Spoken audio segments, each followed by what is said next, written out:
now have 1 minute to abandon ship. The ship will automatically destruct in T minus 1 minute. I will win the crowd.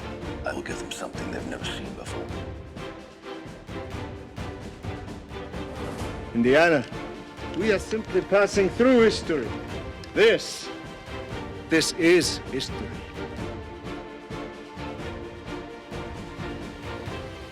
Hold on to your butts. Now, what shall we talk about? Ladies and gentlemen, welcome in to the Duel of the Greats podcast. It has been a week for me. What week are we on? Week 13, folks. We're gonna go. It is Far From Home week / growing up, coming of age, however you want to call it. This week we battle White Squall, directed by Ridley Scott, came out in 1996, going up against E.T. the Extra Terrestrial from Steven Spielberg, which came out in 1982. So, as we usually do, we'll kind of talk about what our first experiences were with this movie. I can start. My first experience with White Squall was roughly 2 hours ago, and 2 hours and 8 minutes ago, I should say. I finished it right before we started recording. First time I'd ever seen it. Yeah, I mean, I remember kind of when it came out, and it was like, I mean, there were a lot of like, I don't want to say big name, but like up and coming actors in the 90s. Like people thought they were going to be big, like Ryan Philippe and Ethan Embry and what's that guy's name? The main character, Scott Wolf, I think is his name. Jeff Bridges, of course, kind of giving it a little bit of gravitas. Don't forget Jeremy Sisto. Don't forget Jeremy Sisto. Jeremy My all-time Sisto, yep, favorites. from Clueless fame. Clueless and 6 Feet Under. I was like, where the hell have I seen that guy before? And I looked him up, and it was Clueless. I was like, oh yeah, he was the suck and blow guy from Clueless. Yeah. Yeah, and so it almost kind of like that sort of School Ties, Diner, those kind of movies where there's a bunch of young actors in it that everyone thinks are going to explode. Some of them do, some of them don't. In this movie, I mean, some of them, I wouldn't have to say any of them exploded, but some of them had decent, like Ryan Philippe, he had a good run there. Scott, well, I think he was on Party of Five for a while. Yeah, none of them lived up to their Tiger Beat teen heartthrob billion there, did they? Not quite. But anyway, so that was my first experience with that. My first experience with E.T.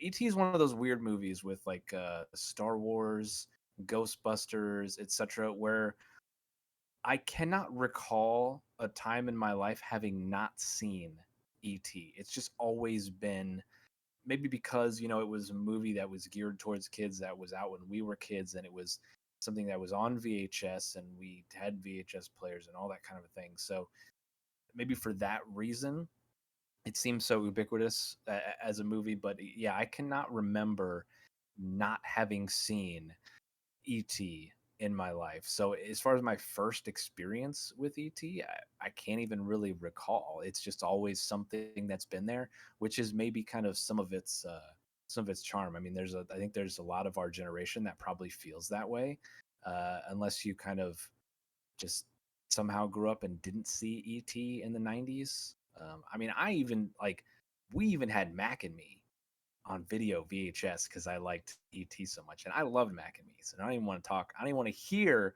Paul Rudd or anybody else talking smack about Mac and Me. Okay, but so yeah, that E.T. was for me. It's just kind of an always been there type of deal, and I am, it's been a cultural sort of E.T. phone home. I mean, it's just like Luke, I Am Your Father. It's a cultural touchstone that we all know, and there's a reason for that. So, yeah, that's my experience. Nate, what about you? Almost the exact same experiences with both those movies. I had not heard of White Squall. I guess it's a little bit different. I had not even heard of the movie when we were recording this podcast and we started talking about what movies we were going to compare to which. I watched it for the first time this afternoon, and we'll have thoughts on that. E.T., same exact thing. I have no memory of having not seen it. I will say that I feel like probably a number of years, like many, many years without seeing it. And then I remember rewatching it once in my 20s and kind of really getting at that point, like, oh, I see why this is such a great. I mean, I thought it was a good film when I was little, but you really get more of a sense of it when you're an adult. And then I saw it. We happened to watch it just randomly about 6 months ago. So I saw when I was in a lot when I was little, once in my 20s, and then I didn't specifically rewatch it for this one episode, but I've seen it within the last 6 months. So it's still roughly fresh in my mind. But I'm the same as you, Jeff. I have no recollection of having not seen the movie. It's just kind of always been a part of my childhood, even though it wasn't necessarily. I think what's interesting about movies like that is that like I never, at no point in my childhood, would I have called it one of my favorite movies, and yet it was so ubiquitous that you had just seen it all the time. So it's kind of my experience. Steve, what about you? Well, we're all roughly the same age, so as you can imagine, I have no distinct memory of seeing AET for the first time. I just have this pastiche of images from the movie in my head from childhood. So I know I watched it multiple times, but I can't ever remember sitting down and watching it the first time.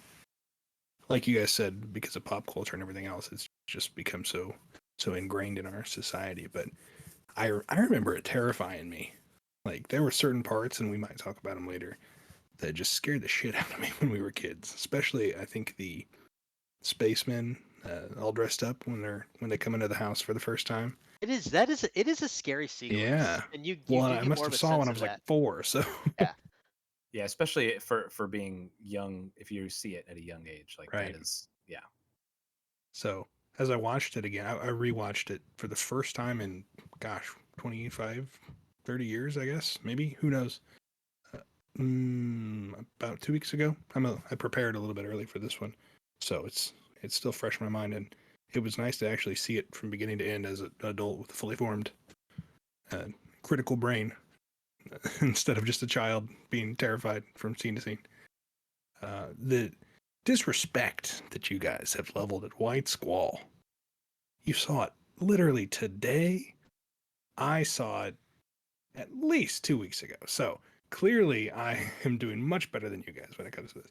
Again, I prepared very recently for this, but it's not as recent as you guys. Yeah, I didn't see it when it came out. I think we were, 10, 12. I don't remember. When I was thinking about it, I think I kept confusing this movie with the Pelican Brief somehow when it, in the 90s, and I don't know why. What? I don't know. I don't know. Pelican. Like, I think there's like a poster or something that Quite when the I kept okay. picturing. I'm pulling up the movie posters right now for the Pelican Brief. I'm very Talking about the curious. movie. We're talking about the movie with Julia Roberts and Denzel Washington, right? I'm thinking, okay, let's I take a remember look being at very these. confused when I was younger and somehow conflating the two of them. So, I mean, pelicans are white, aren't they? Right? maybe that's And all they it was. squawk. They squawk, which is similar to squall. Maybe that's all it was. Trying to help you out here. It might be the squawk and squall thing, maybe. It's really hard to say. The posters don't look that much the same, though. I will say that if you were to Google the images and put like the movie poster, a lot of movie Is it what? posters had kind of the same design in the Yeah. 90s. Yeah. The coloring is very similar. The coloring, there was sort of a washed over coloring, and then the title was usually in the bottom third. You had your your A-list people at the top, and there was like an image of them normally a character faded into the background And with they're at maybe like an one more angle, a diagonal yes, they're at angle. an angle, yeah. So they're similar in that regard. I can't believe we're Pelican Brief, comparing White Squall, same White thing. Squalls. It's potato potato. Okay. Anyway, so yes, I had not seen it until we watched it for this fun little podcast that we're doing. But boy, I'm ready to watch it now. Are they both John Grisham books? No, that's not right. This one was written by the guy who Scott Wolf plays. Definitely not a John I Grisham. am genuinely beginning to think that Steve accidentally watched the Pelican Brief and now is trying to spin it off, like he Yeah. watched White Squall and he's going to start talking about the Or- Pelican Brief. Like, remember when Denzel Washington didn't like? No, man, no, we don't. This, um, so all right, with that, we can talk about our categories this week. Nate, why don't you tell us where we're going with those? Well, I admittedly don't have a lot for this week, so I will just come right out and say that for this week, when we were picking these films to review against each other, or really when we decided just the idea for the podcast, we knew E.T. was a movie that we had to cover, and the three of us all agreed on that. And then it kind of became a matter of what movie are you going to pair E.T. with? Initially, we had a conversation several months ago about maybe Alien, but then we decided that Alien pairs so much better with Jaws. And so we were kind of searching and we came up with this movie, White Squall, to sort of fit this theme of coming of age. I've actually put in the notes for this category that having now watched White Squall, I don't think these movies match up all that well, but they are still roughly kind of coming of age, but they do it in very different ways. So for the exploration of theme, I think we just kind of need to talk about generally which director, for what they're trying to do with a coming of age story, which director is doing that better. And then visual storytelling.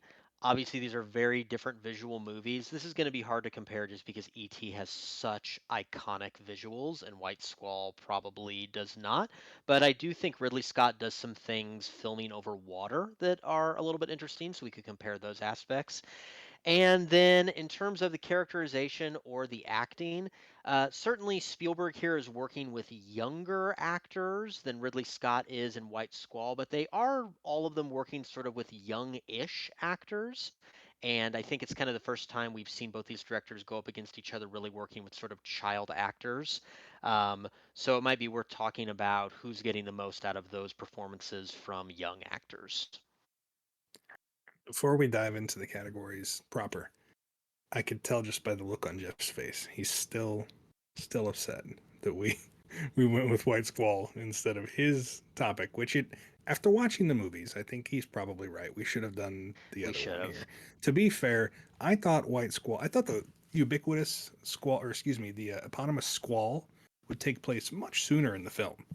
And so I thought this was going to be a lot of, hey, this is their castaway struggle to survive, their desires to get home. I thought they were going to grow up as they went home. I had had less.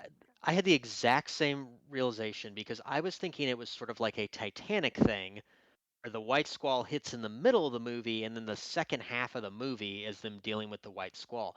At one point actually, I recall pausing the movie to see how much time was left because I was like, when is this White Squall like they get hit by a White Squall? And I'd done reading about the movie of like it's a true story. Like they get hit by a White Squall. So I had the exact same problem, Steve, where I was like, when is the White Squall going to happen?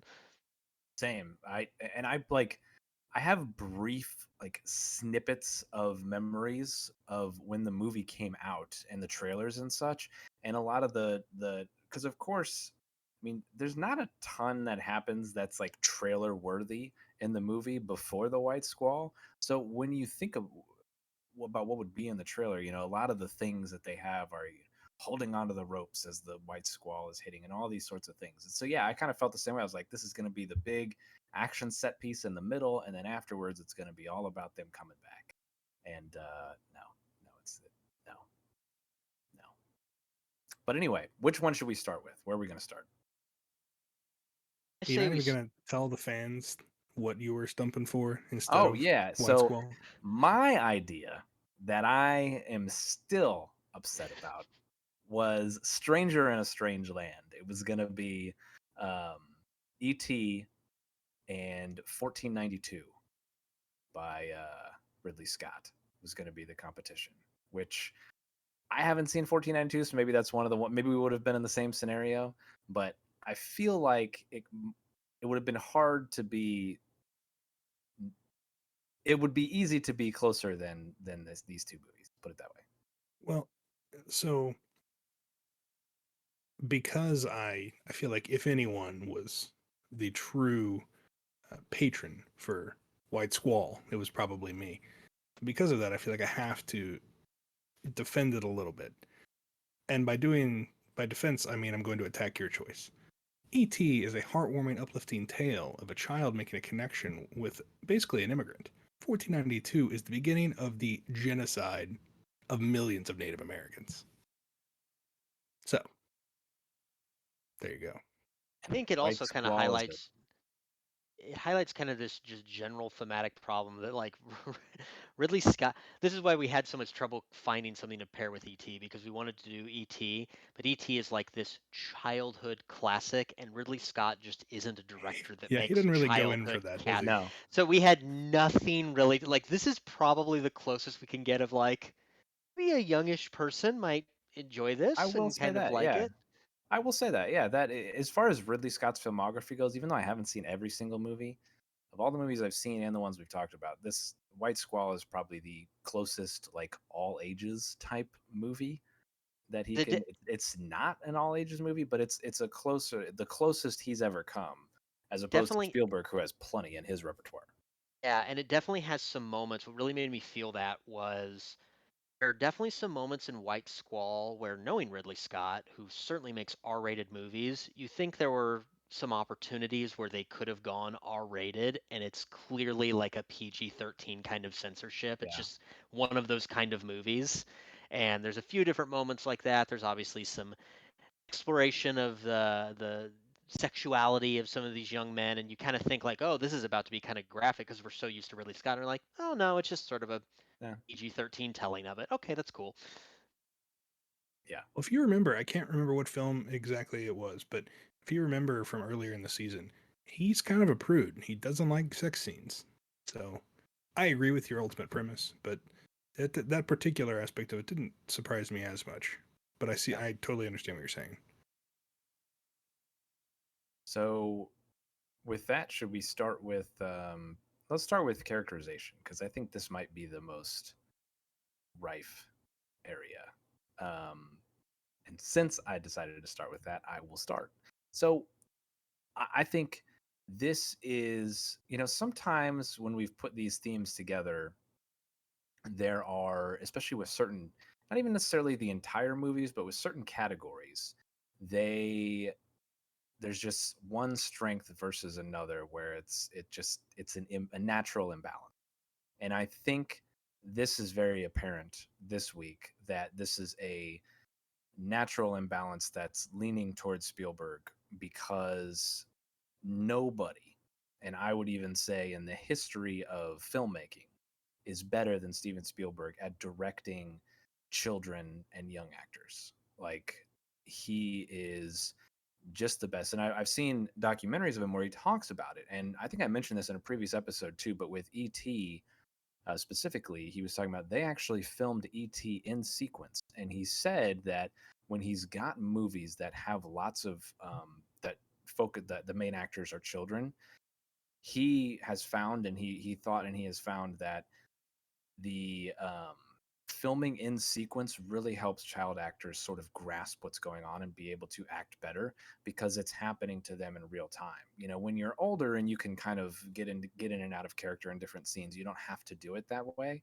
But when you have young actors, it does help. And I think that, that proof has been borne out in all the movies where he's, all the ones that have really focused on young actors. I mean, that there's some of the better uh, performances that you can find. ET obviously being kind of the pinnacle of that. Now, it also helps that with ET, there's not a ton of major scene location shifts, right? Like, they're not in different countries and doing sorts of things like that. So that's obviously would be much more difficult if that was the case, but it's not. And it Spielberg really, I mean, obviously, the movie's a classic for a reason. All the kids, like, they act like kids, but it's not. I think the part of the problem is, so many times when you have child or younger actors, right, they are written and directed in a way where it's like, this is what a 40, 50, 60, 70-year-old man directing thinks a teenager or child should act like. But I think Spielberg has a better grasp on, and has really shown that he can just direct children to be children, and it feels really genuine, right? And Ridley Scott, like, there's an admirable job that he's done, and he has some actors that are talented enough that they can kind of, you know, make it seem realistic. But I mean, there was like at one point, one of the guys, he was talking about the lone female on the crew, and how, saying, I think it was a lie, talking about how he'd seen her naked and referred to it as Boner City. I mean, maybe in 1960, that's how kids talked. I don't know. That's when the movie takes place, but uh, stuff like that is just like, oh, this is funny if you're a 50-year-old man thinking of what a 17-year-old kid would say at that time, right? And it's just, so stuff like that. I'm just kind of like, eh. And some of the interactions between the kids or between the young men was just kind of, I don't know. They didn't feel like they had like real character arcs. They felt like they had problems that fit into this sort of order of what they wanted to do with the movie, right? Like, okay, we need to have the bully who's got problems at home. We need to have the kid with the overbearing dad. We need to have this. We need to have that kid, and so they all just kind of fit into that mold and sort of did the same tropes where it's like, oh, the bully gets broken down because he finally gets challenged, and he finds out, then he starts crying and finds out, oh, it's okay, we're going to help you now, and then they all become friends, and it's all happy sunshine time, and things like that. And it felt kind of tropey in a lot of ways, and the arcs didn't really feel all that genuine, and not to the degree that they did in ET, where you really you really kind of saw that family evolve when ET himself comes in, and you see how it changes him, and you see how it changes Elliot as a kid, and how he, you know, how that friendship that he had with ET really changes him as a child, as a person. And I don't think that you see anything like that in the same genuine level in White Squall that you did in ET. Yeah, I agree. I think that Squall really, to me, just kind of comes down to the character arcs are all like macho bravado. We're trying to man up. Like that's what the coming of age is. Is it's like who can be more of a man in sort of this manly kind of way. I actually have this theory, and watching it a few months ago, I think this really hit home. And Jeff, you kind of brought this point up. If you watch really old Hollywood movies with child actors, child acting for a long time was really, really disturbingly bad. Child actors were not good actors because they weren't really treated seriously, or obviously, in a lot of cases in Hollywood, they were mistreated or they were abused. E.T. to me is kind of the very first movie where Steven Spielberg almost kind of invents the idea that you can build an entire movie about children, for children, around a story that's acted by children. We're still kind of living in a post ET world. I think you see it I think you see it in The Sandlot. I think you see it in the television show Modern Family. I think you see it in Stranger Things. I think you Stand see it by in all Me. Stand by I Me. think I mean, yeah, Spielberg was a producer on that. there were immediate influences where it's just this notion of like, oh, parents will bring their kids to go see a movie that's centered around children, and we can actually, there are talented child actors out there that if we treat them like professionals and we give them the correct rehearsals and we let them kind of bond in the way that children do, they can produce really, really good performances.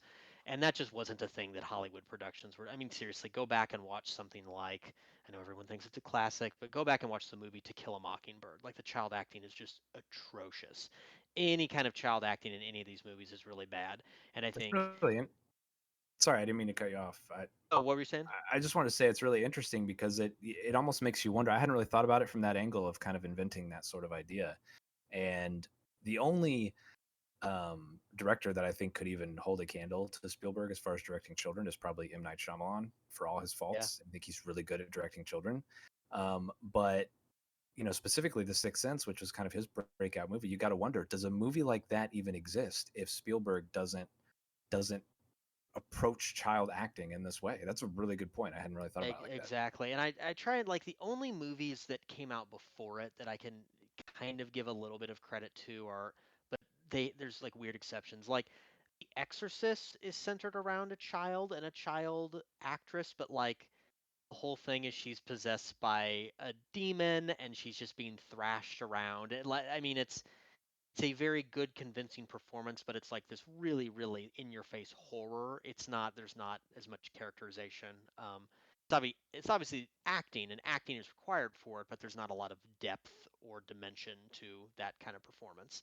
I really think E.T. I think there's so many things that, I mean, Stranger Things is probably the most obvious example where like the entire aesthetic of what Stranger Things is was basically invented by the movie E.T.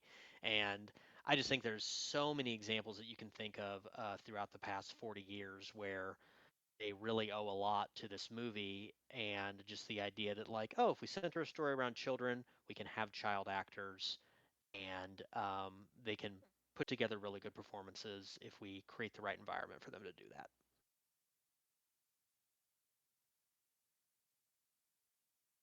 Yeah, you guys hit the nail on the head for everything. I don't really have anything to add to that except that, Jeff, I think you mentioned this. It was one of my fun facts. You skipped over my fun facts. I'm coming for you. But this was the first movie that Steven Spielberg shot sequentially, and he did that because he wanted to act. He thought it'd be easier for the kids to relate, and thought it would be more emotional for them when they say goodbye to E.T. at the end. And as you both pointed out, he set a standard that people have been chasing ever since. So that is my apology, Steve. I did skip that. It's been a week. For those who don't know, I moved houses this week, so I am all sort of scattered. So that is my fault. But you do your fun facts whenever you want on this show. I'll just sprinkle them out there. I'll sprinkle them in as we go.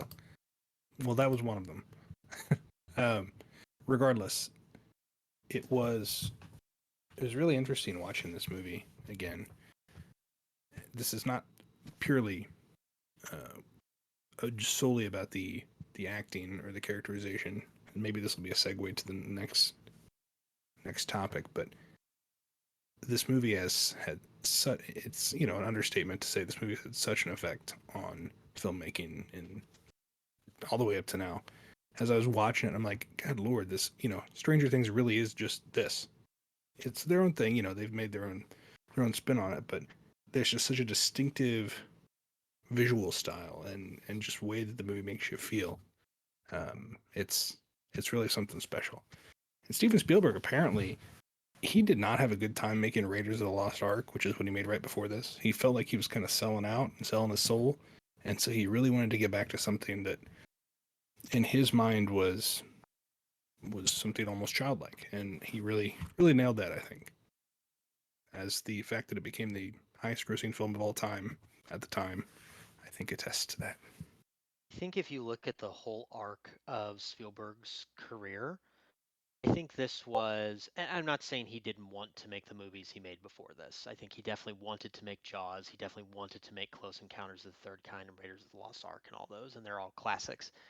I think this is the first movie, though, that he was really, in a sense, like, this was the first kind of movie that gets released in his filmography that you feel like he was born to make this. This is an idea that he has had for years and years and years. And I'm sure, Steve, many of your fun facts would reveal that, like, his parents' divorce is what prompted a lot of this, and kind of creating imaginary friends and how you do that. And I just kind of, when I watch this movie, this is the first one that really feels like, I feel like Spielberg has had this idea for like 20, 25 years, like a good portion of his life. This is the first one that he's really been born to make.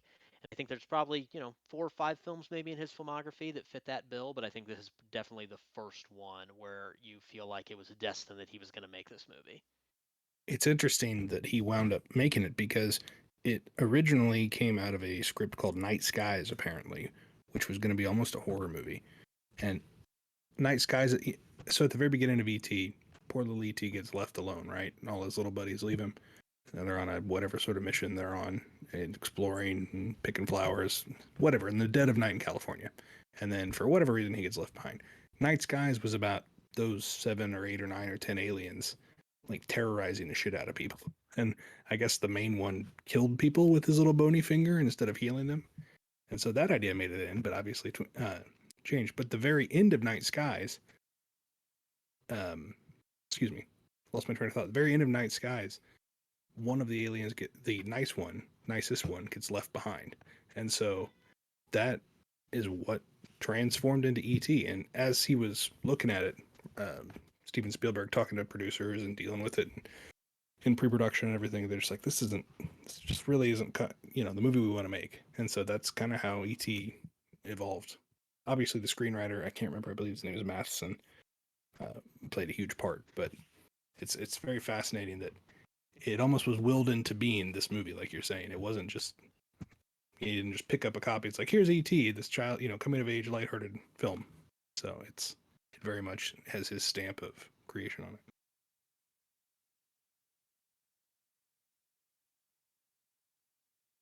We'll point out that the screenwriter for E.T. was Melissa Matheson. Thank And you. for Yes. like a really, really, really long time, this was the highest grossing film written by a woman. And obviously, Spielberg did like kind of uncredited rewrites because it was sort of his little baby from the beginning. But Melissa Matheson wrote the screenplay. Interesting. I would unironically love to see a horror movie version of that. Like, I don't want E.T. now, right? Like, because I don't want to tarnish what E.T. is, but like that's an interesting idea for a horror movie. It turned into, I will have to research this a little bit. There was a horror-ish kind of film that was called Fire in the Sky. Oh, I remember that movie.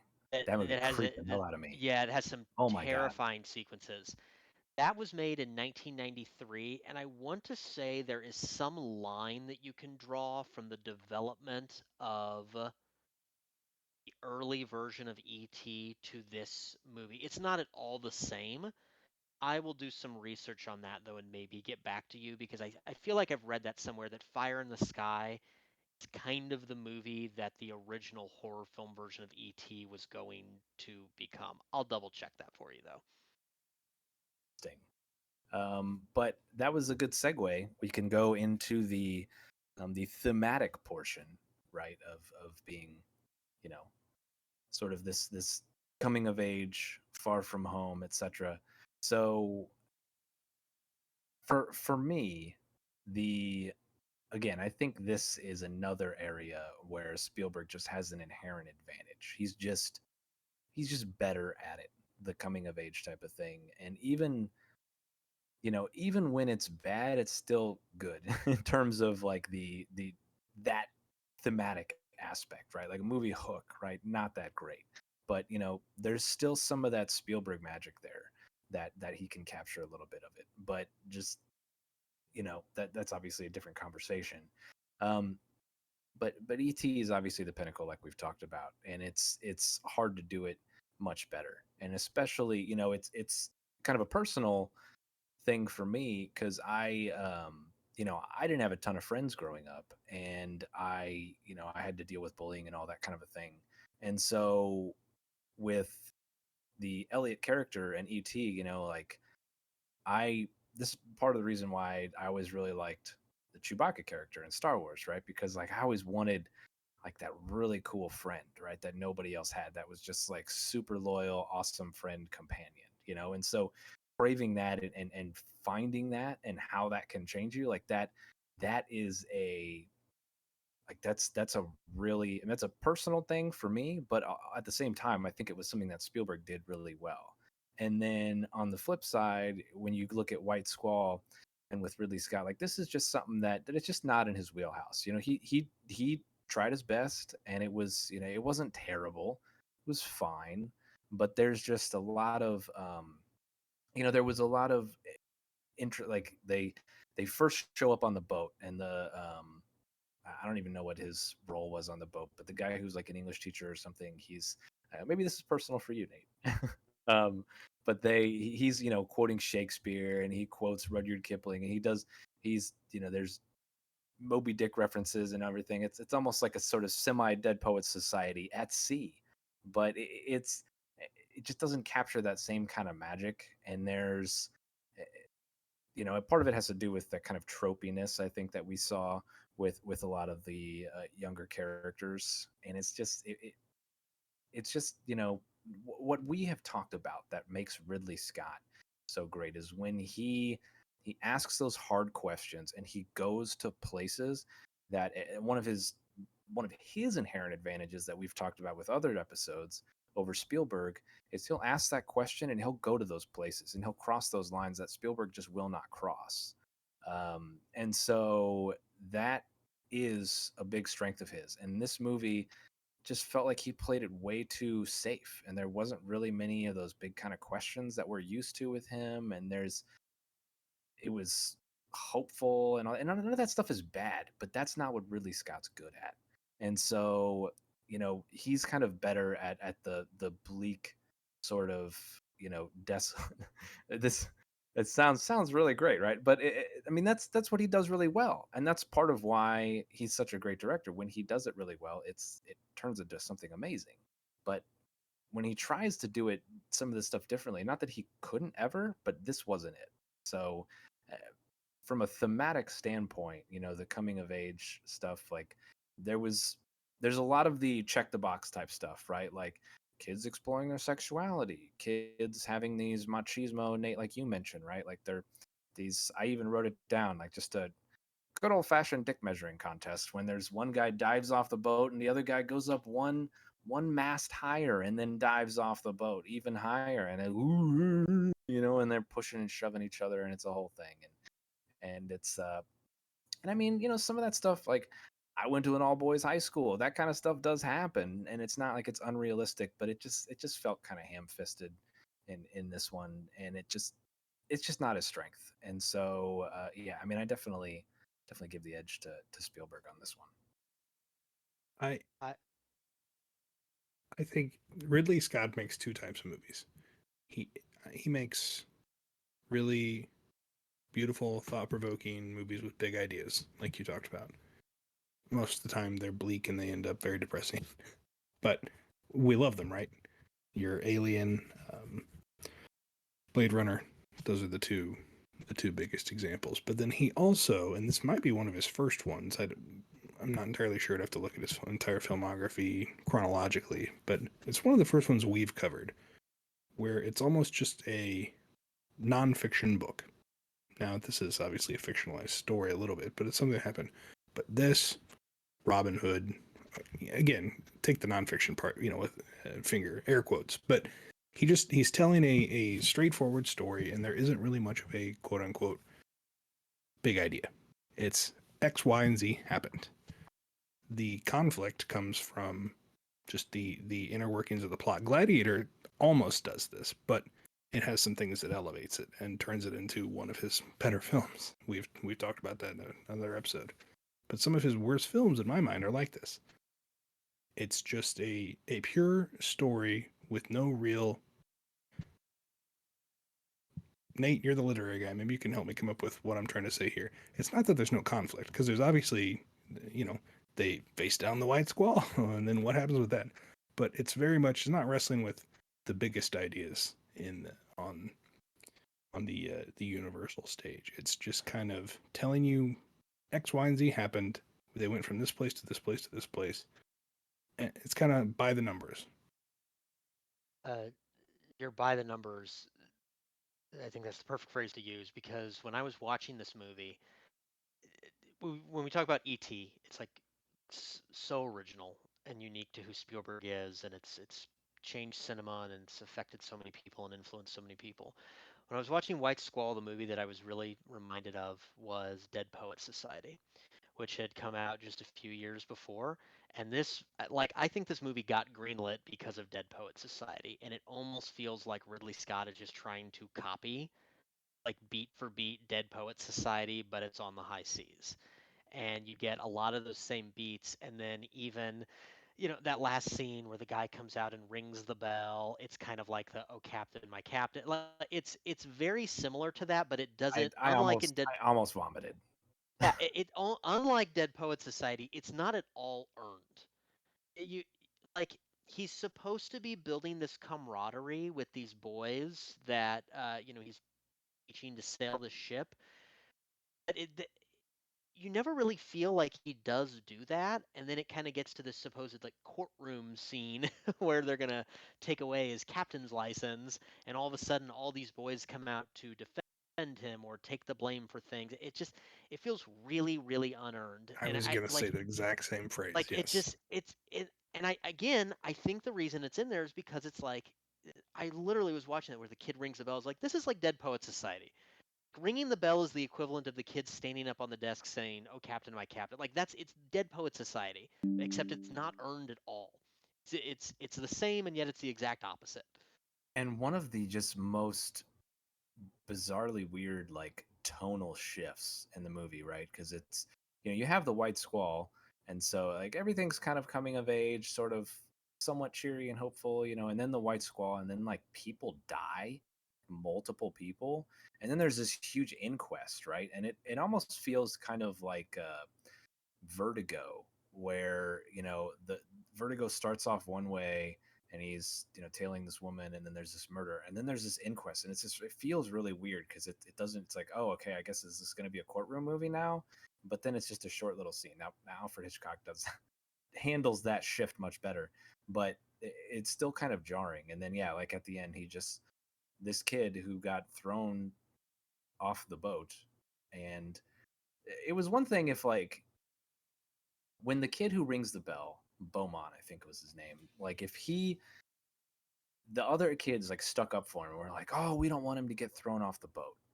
Had they um had they succeeded, and the kid like then had to be in the doghouse and swab the deck, Beaumont, whatever, and kind of worked his way back, then you could feel, at least it would still kind of probably feel a little hammy, but it would have been a little bit more earned.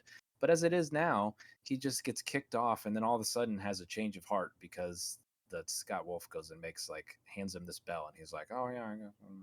And then not only that, what doesn't feel also like Jeff Bridges is having this big adult moment in the thing where he gives up his captain license willingly, and he's like, "That's not going to bring your kids back, but if it's going to make you feel better, then so be it." And then he walks out, and the Scott Wolf tries to stop him, and he's like, "Oh, everything you said about being together doesn't mean nothing now." And he basically just says like, "Shut up, you don't understand. You're just a kid." And those aren't his words, but that's essentially what he says. And then he just walks past him, but then the guy rings the bell, and then he turns around, and he's just like, you're right. This is, and it's just, yeah, it was just so ham. I was like, oh my God, I wanted vomit. It was bad. Because it It's wasn't like, characterization whiplash. Yeah, yeah, this is not the same character within a 45-second span. It's three different guys. yeah, it's manipulation is what it is. And Yeah. it's just, it's audience manipulation, and it's uncharacteristic of Ridley Scott to go there. So that's why I think it kind of, if it was just some no-name director, you'd probably be like, whatever, But for Ridley Scott, it's like, come on, Ridley, you're better than that. That was my takeaway anyway. Well, and that's what's so frustrating to me about this movie. And this is kind of pivoting to the visual storytelling. So, Nate, if you have something still to discuss about the characterization, I want to hear that first. Oh, kid, go ahead. I was just going to say this movie is gorgeous. He filmed it. They filmed it in an amazing way, and they got an actual 110-foot triple-masted schooner or whatever, and filmed it at sea. The only time they filmed it in a tank was for the squall squall scenes. Gigantic tanks, by the way. They had two of them. One was 6 million gallons and 40 feet deep. I haven't looked up what the Titanic filming tank was, but that's got to be on par. 3 years early? Regardless, this movie deserved way better. The attention and care that the film, the actual DP put into it, and Ridley's visual storytelling, the skill that he is able to bring to bear on it, it just seems kind of like a wasted opportunity because they just didn't quite stick the landing on any of it. Yeah, I completely agree. It looks great. It's kind of a movie that when again, we all like watched it. Well, Jeff and I watched it today. Steve, you watched it 2 weeks ago. Like I kind of was rooting for it at first because it does look so good. You're like, God, maybe this is like some hidden masterpiece, I Like thought the maybe, same thing when I like first saw. I was like, maybe I'm "Oh, gonna this movie's great." maybe I'm gonna come in this week and be like, White Squall is better than ET. Like maybe that's what I'm gonna do. Fight me. And then yeah, and then the movie just keeps going, and again, just every little part. There's no cliche unexplored, and Jeff, you already pointed this out, but just the screenwriting of like it's like a grown person's version of what like young men talk about. It's just everything is very forced, and it just bugged me. I also don't know, Steve, if this came up in your facts, but I looked this up as I was watching it. But the phrase "where we go one, we go all" that the QAnon right-wing conspiracy theory uses, they got that from this movie. That is uttered in this movie, and No. they actually pulled it from this movie. Yeah, it's been Now, co-opted. yeah, now obviously they are completely misinterpreting the usage of that phrase, but and that's not Ridley Scott's fault, but it's also kind of a mark against the movie of a movie I was already going to vote against anyway. So there you go. It kind of fits because it's a very traditional, as you mentioned earlier, a very traditional masculine idea of growing up and what a man should be. And it could have really wrestled with those themes and stuff, but instead it just takes that at face value. Even though we have all these examples in the movie, or at least the one glaring example in the movie of that leading to horrific results. The one dad that beats the shit out of his kid, and then the other dad. I mean, the main character's dad. He is a kind of detached, reserved, cold father that presumably ascribes to these same traditional machismo values. Anyway, disappointed in Ridley. Well, and there was a scene where when they're about to kick off the kid for shooting a dolphin, in this really bizarre scene where Which Jeff is Bridges beats a dolphin to death with a sequence. freaking mallet. I was My watching God, I was watching it with my wife, and like I'm just getting to out the of movie. nowhere. She's like, "Are they gonna kill the dolphin?" I was like, "I don't know. I'm sorry if they do." And like the scene ends, and I was like, "Yeah, I probably could have done without that sequence, but okay." Yeah, my God, but but right after that, and he's sitting in the cabin, he's having a conversation with his wife, and he's talking about like, you know, oh, we can't lose control, we have to have order and all this kind of thing. And to your point, Steve, of what you're saying, right? Like I was like, oh, because I was thinking like you thought at first, Nate, maybe this is a hidden gem, and then it wasn't. And then I see this here, and I'm like, okay, maybe this is it. Maybe this is where Ridley Scott is pumping that big question and starts to go like, what is control? Do we ever have control? Is White Squall a metaphor for losing control? And nope, not at all. He just everything happens, and then at the end he says, well, I lost control, and now my wife's dead. And it's like, what? This is no, and just yeah, man. That I agree, Steve. This movie deserved better. It had the potential to be better, especially if you're going to get somebody like Ridley Scott at the helm. And instead, it's just movie of the week. So I think Ridley Scott just really wanted to make a movie on a ship at sea. And like he read this script and he's like, I can paint by numbers on the story and all this and just go, as you would say, go ham on the visual storytelling. Because there's a line in this biography about him. This is a direct quote from the book, but it's not a direct quote from Ridley. It says, he, Ridley, found the script honest and unsentimental and liked the rite of passage aspect of the story. So I think he just read it and he's like, I can do that. We'll do that, and we'll get a big ass boat and we'll stick it on the ocean and it'll be beautiful. It's almost like he wanted this to be his ET, and just didn't. I mean, it probably said something for Ridley Scott that, first of all, that he tried it so good. He tried to go against what he normally did up to that point, and that's good. You want to see directors sort of stretching their legs, if you will, and trying different things. And to his credit, he saw that it didn't go all that well, and he hasn't gone back to the well since on that one. So he tried it, didn't work, learned from it, moved on. So there's something to be said for that. And that's some of the things that, because there are directors out there who will be like, no, people just, it's the audience that doesn't, the kids that don't understand, and I can do this, and would keep trying and keep trying. And but no, he was just like, okay, that was fun, it didn't quite work, so we're just gonna go do other things now. I don't know if there's any sort of correlation or excuse me, any causation here, but there is a correlation. I think that this is the last of a string of 3 movies where, or excuse me, only 2 movies that were just kind of failures for him, and then he just hit kind of banger after banger. 1492 actually was right before this. So he came off Thelma and Louise and did 1492 and then this, and that was all he did in like 6 years.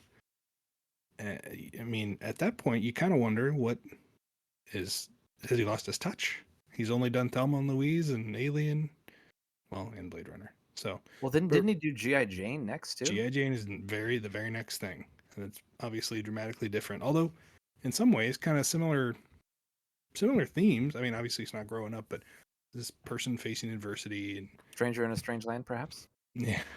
But then he does G.I. Jane, Gladiator, Hannibal, Black Hawk Down, Matchstick Men, Kingdom of Heaven, American Gangster, Body of Lies, Robin. I mean, movies that not all were, huge successes, but he kind of becomes the director that we know, There's Alien, Blade Runner, Ridley Scott, and then modern Ridley Scott. And this is kind of in that middle fallow period where it's just like he was misfiring. I was thinking about this today, that both these directors, since they've been around for roughly the same amount of time, you could really kind of break their careers into 3 arcs, if you will. You could call, like with Spielberg, right? Classic Spielberg, where you could technically start with Duel, but really started with like Jaws and then all the way up to like Hook. Okay. And then modern Spielberg, which would be like your Jurassic Park up to War of the Worlds.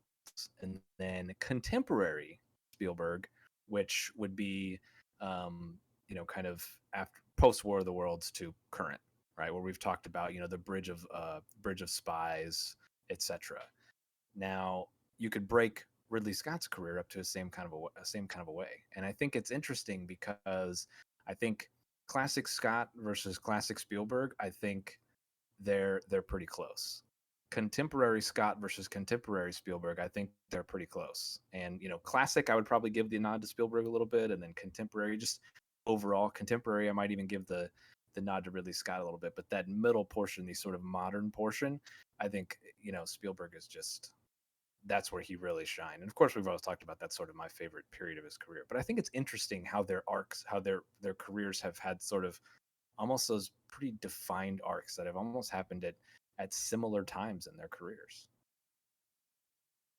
I think it's really interesting that he made this. Feels so weird that this is the same director who made Thelma and Louise.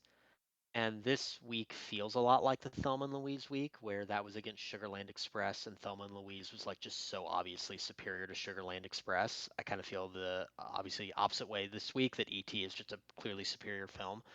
It's like because it's, as you guys have both mentioned, he does Thelma and Louise, and he does 1492, White Squall, then it's G.I. Jane, Gladiator, Hannibal. It's like hit after hit. It's almost like he takes this period in the mid 90s where he's established himself as Ridley Scott.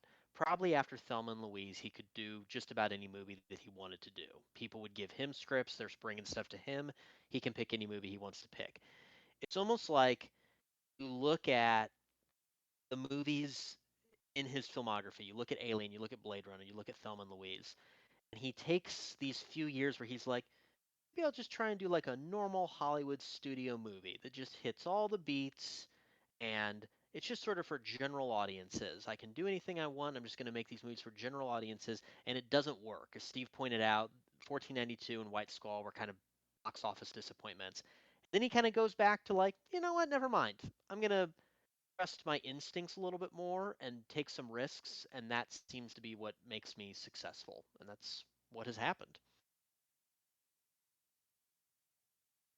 So yeah, so I think it's probably not much of a surprise as far as voting is concerned this week. I'm going with ET.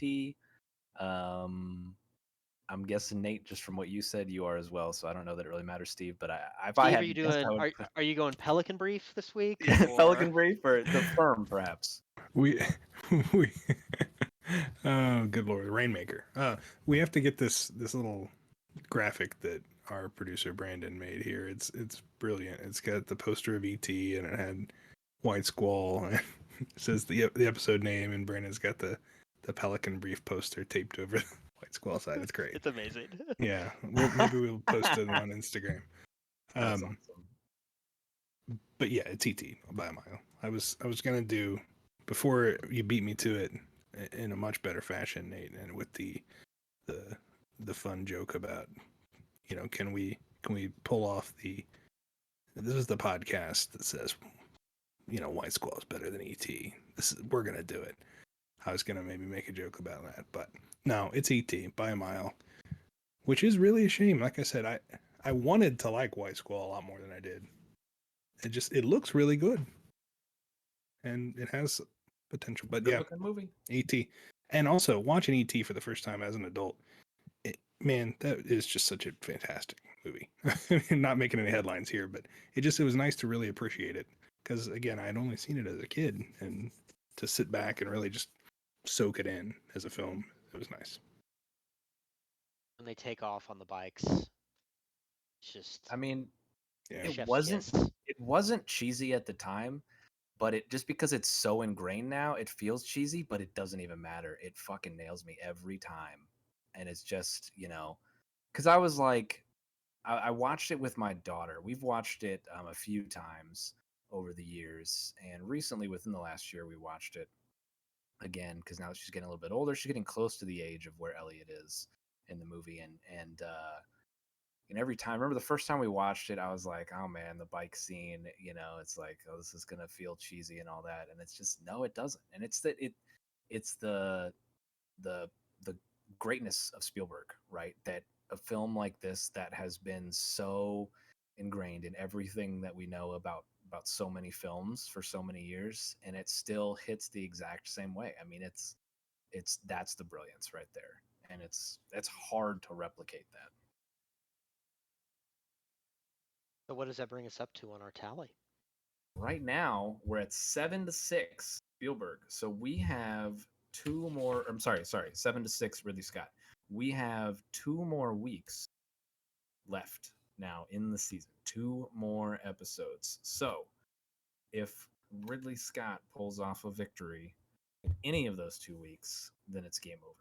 Spielberg has to win out. Ooh, we got some win. stakes here. And next week will be possibly our most interesting week, as we're not doing direct movie comparison. Next week, we're going what we're calling Freaky Friday week. So we're going to look at a list of actors and actresses that both directors have directed and that they have directed in similar time frames. So the for instance, right, you've got Harrison Ford was directed by Steven Spielberg in Raiders of the Lost Ark in 1981 and by Ridley Scott in Blade Runner in 1982. And Steven Spielberg directed Leonardo DiCaprio in Catch Me If You Can in 2002, and Ridley Scott directed him in Body of Lies in 2007. So we've talked about a lot of these movies, and we've sort of talked about the performances, but now we're going to talk directly about who got more from the actors, who got better performances from the actors in their respective movies, and within the context of the films themselves, which I think is going to be a really interesting topic for discussion.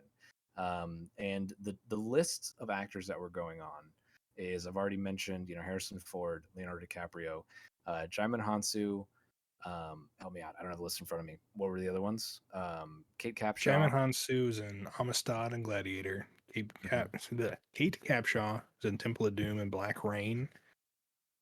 Eric Bana was in Munich, Black Hawk Down. Julianne Moore was in Lost World and Hannibal. Mm-hmm. I think, is that all? Yeah, that's all. I think that's all the ones we're going with. Tom There Cruise are a is couple in Legend.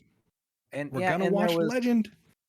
Yeah, and there was, maybe. There were a couple other ones, like Tom Sizemore was in both. We already talked about that in the Right, Saving we talked Private about Ryan.